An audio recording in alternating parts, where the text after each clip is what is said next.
Good evening and welcome to the news roundup for Wednesday, May 17. Before we get into the news, please remember to like this video, share your views in the comments, and share the video with your family and friends. Teach them! Always make sure the message will reach them! Now for the news in detail. The salaries of members of parliament and cabinet ministers have increased by over 200%, according to a statement made by Finance and Public Service Minister Dr. Nigel Clark. The Prime Minister's salary has increased by 214%. The salaries of cabinet ministers and the Deputy Prime Minister have both risen by 230% and 221% respectively. Members of Parliament will see their pay increase by 230%. For the Deputy Prime Minister, Madam Speaker, 20.1 million as at April 1st, 2022, 22.7 million as at April 1st, 2023, and 25.7 million as at April 1st, 2024. For the Prime Minister, Madam Speaker, salary of 22.3 million as at April 1st, 2022, 25.3 million at April 1st, 2023, and salary of 28.6 million as at April 1st, 2024. Madam Speaker, for the Minister of State, who is at 80% of the Cabinet Minister, a salary of 14.3 million as at April 1st, 2022, 16.2 million as April 1st, 2023, and 18.3 million as at April 1st, 2024. Madam Speaker, for the Speaker of the House to be compensated at the level of the Cabinet Minister, which I just read. For the Parliamentary Secretary, who was benchmarked, Madam Speaker, at 75% of the Cabinet Minister, the level would be 13.4 million for April 1st, 2022, 15.2 million for April 1st, 2023, and 17.2 million effective April 1st, 2024. Madam Speaker, for the Leader of the Opposition, who's compensated at the same level as the Deputy Prime Minister, which I read earlier and will not repeat. For the Deputy Speaker, Madam Speaker, compensated at the same level, at 75% of the Cabinet member, which is the same level as the Parliamentary Secretary. I won't repeat that. And then for the Member of Parliament, Madam Speaker, who's compensated at the level of 62% of the Cabinet Minister, salary for April 1st, 2022 of 11.1 million, April 1st, 2023, 12.5 million, and April 1st, 2024, $14.2 million. The increases form part of a new public sector compensation system, which is aimed at attracting and retaining talented individuals to the political leadership roles, according to Finance Minister Dr. Nigel Clark. The salary adjustments will cost taxpayers $1.7 billion over the next 3 fiscal years. The opposition People's National Party has strongly objected to the massive salary increases for parliamentarians, criticizing the government for rewarding cabinet ministers and members of parliament while failing to address the concerns of public servants who have been demoralized by the recent salary restructuring. The PNP is demanding that the government reopen negotiations with unions representing public servants. The PNP's response appears to be an about-face from its initial reaction to the pay hikes, when it stated that it had no issue with the minister's announcement. The public is also reacting to the announcement. My God, just listening to it last night on the news, it was crazy. I'm like, seriously, do we really have so much money here to pay these guys? And what do they do with all this money? It's just crazy. And look on the other day, the teachers, the police, everybody, the money wasn't there to pay them, but these guys can be able to get so much money, 230% in raise. It's crazy. I think it's ridiculous, and I wish I was paying that amount of money a year. It's an interesting question. I think politicians all look out for themselves, and I don't hear the opposition complaining about the increase. So it's just one of those things we have to live with, right? It's just unfortunate, but that was a big increase. I think from 9 to 21, so that's massive. So So, and then the opposition getting an increase too at the same time. So, them looking out for each other, and we as a regular Joe Blow on the street going through hell trying to pay our bills, and these people getting everything they want. So, you know, what can I tell you? I would say it's unfair, because what the crisis is taking place in the country, we as a people, as a nation in this country, they don't regard us, what we are going through, because we as a people were underpaid. Two union leaders have responded to the significant salary increases approved for the political directorate. Losanja Harrison, president of the Jamaica Teachers Association, expressed that while she is not envious of the packages received by politicians, teachers should be granted a livable wage, and emphasized the unresolved issues in the compensation review for teachers.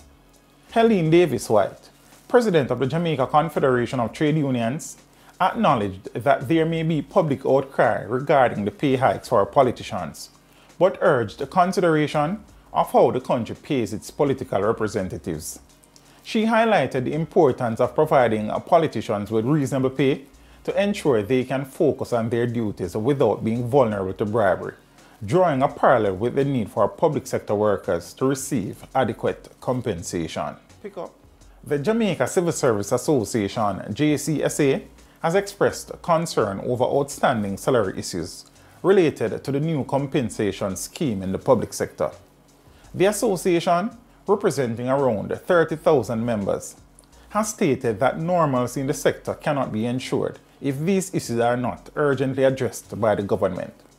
The JCSA has highlighted several anomalies, including the income tax threshold, performance increment, duty allowance, passenger mileage, retroactive mileage payment, and the salaries of contract workers. The association plans to re-engage with the finance minister to address these concerns and has filed an industrial dispute with the Ministry of Labour. The union is advocating for a speedy resolution to the issues affecting its members. The association finds the timing of yesterday's announcement of salary adjustments for politicians while civil servants matters remains unsettled to be unfortunate and not well received by its membership. National Security Minister Dr. Horace Chang has called for the implementation of passenger name records (PNR) to combat the increasing threat of illegal drugs and uncustomed goods trafficking in the Caribbean community CARICOM. Speaking at the 26th CARICOM Standing Committee of Chiefs of Immigration and Controllers of Customs meeting in Montego Bay, Chang said that all stakeholders must be on the same page to close all loopholes that are being exploited. Chang also urged regional immigration and customs officers to build a seamless border control system to fight against transnational crimes.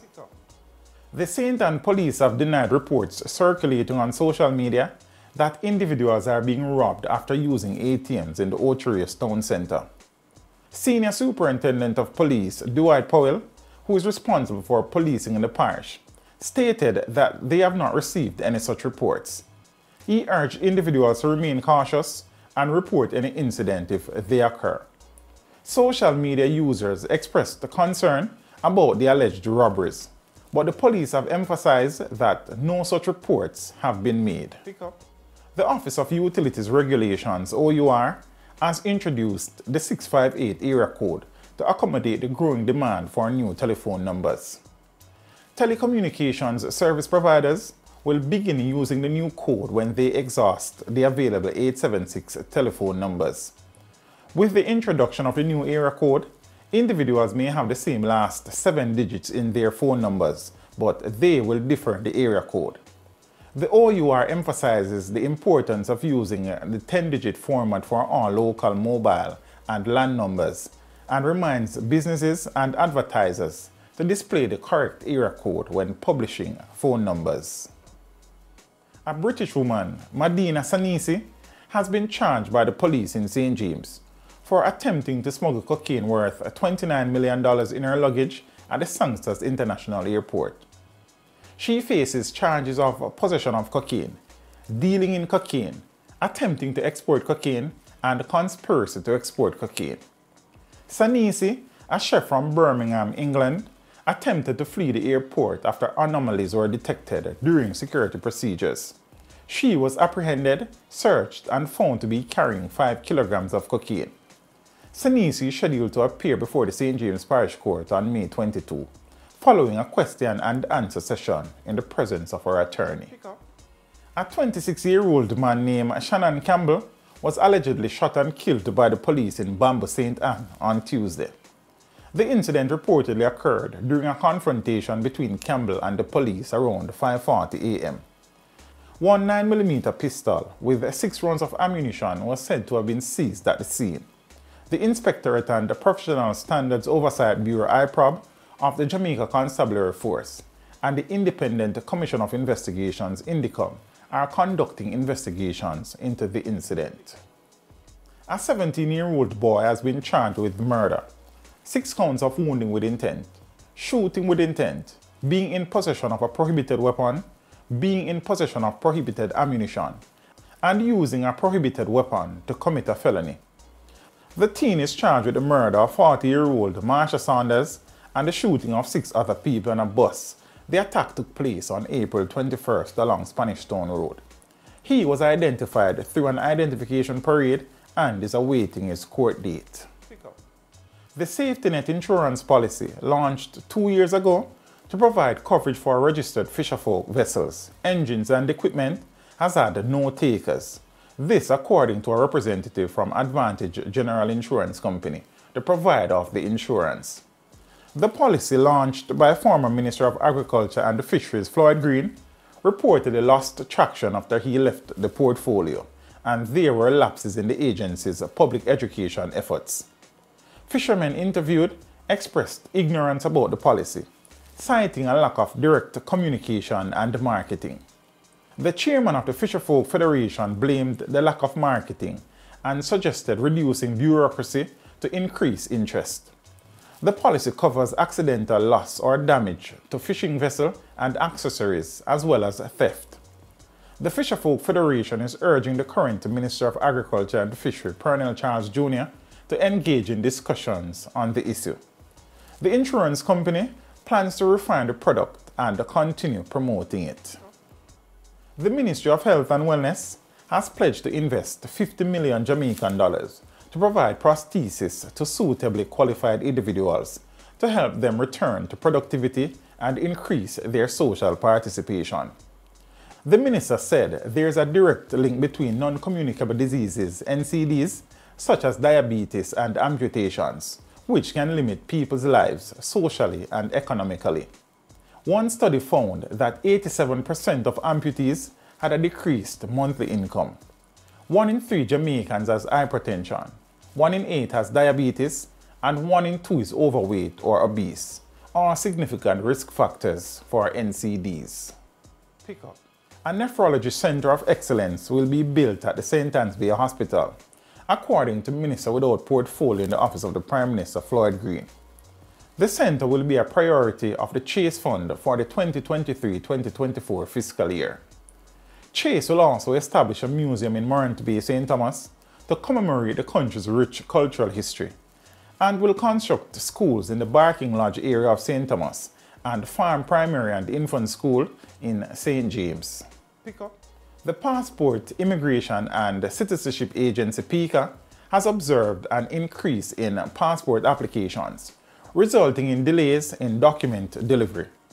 In the 2022-2023 financial year, PICA received 223,933 passport applications, representing a 9.2% increase compared to pre-pandemic figures of 205,115 applications in the 2019-2020 financial year.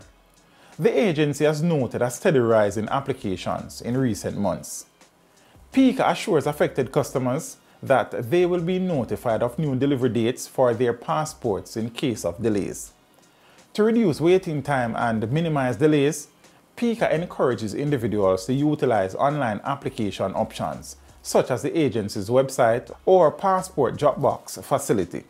The courier service is also available for document delivery. Additionally, adult applicants can benefit from the simplified adult passport renewal form, which eliminates the need for certification by a justice of the peace or other designated officials. The status of an application can be tracked using the tracking system on PICA's website. Pick up. In business, consumer prices in Jamaica dropped by 0.4% in April, pushing the annual inflation rate down to 5.8%. This is within the central bank's 4 to 6% target range. The fall in prices was attributed to a 4.2% decline in the cost of housing, water, electricity, gas, and other fuels, as well as reduced cost of petrol and air travel. The country has seen 5 consecutive periods of declining inflation, leading to speculation that the central bank may loosen its policy on interest rates. However, the bank has warned that there is still risks to inflation. Pick up. In the region, around 50 migrants traveling in a bus were kidnapped by a gang in northern Mexico. This according to Mexico's president and the police. However, 9 of them were later found, leaving the search ongoing for the remaining victims. The migrants, hailing from Venezuela and Honduras, were heading north towards the US border when they were abducted along with the bus and its occupants. Details regarding the circumstances of the 9 migrants' discovery were not provided, as it remains unclear whether they were freed or managed to escape. On the international scene, an 18-year-old high school student was responsible for a shooting spree in a neighborhood in northwestern New Mexico, killing 3 elderly women and injuring 6 others. Authorities are still investigating the motive behind the attack. Witnesses reported that the shooter indiscriminately fired shots at vehicles and homes until the police arrived and fatally shot him. The police confirmed that the shooter had targeted both vehicles and homes, but stated that there is no evidence suggesting he had any prior connection to the victims. And in sports, tickets for the Racers Grand Prix scheduled for June 3 are now available for purchase. And Meet Director Glenn Mills is urging Jamaicans to support the event by filling the National Stadium. The meet, which was cancelled in 2019 due to the COVID-19 pandemic, aims to meet its financial obligations and close the budget deficit. Mills hopes that a packed crowd will help bridge the gap and generate sufficient gate receipts. The event has already confirmed the participation of star athletes such as Noah Lyles, Toby Amuson, Sharika Jackson, and Wade Van Niekerk. Tickets can be purchased at the Jamaica Pegasus Hotel or online at racersgrandprix.com and mysticonlinetix.com. Pick up. And that is it for your news roundup for today. We would appreciate you liking this video, leaving a comment and sharing the video with your family and friends. Have a good evening and see you next time. Teach them! Hey, yo, hello! Send the message and make it reach them. It's teach them. Right here, Warlord representing. Thank you for watching. Like the video before you go. Please subscribe if you haven't done so. And remember to share the video with your friends and family. And browse the channel for more quality content. Until next time, walk good, my friends. Teach them!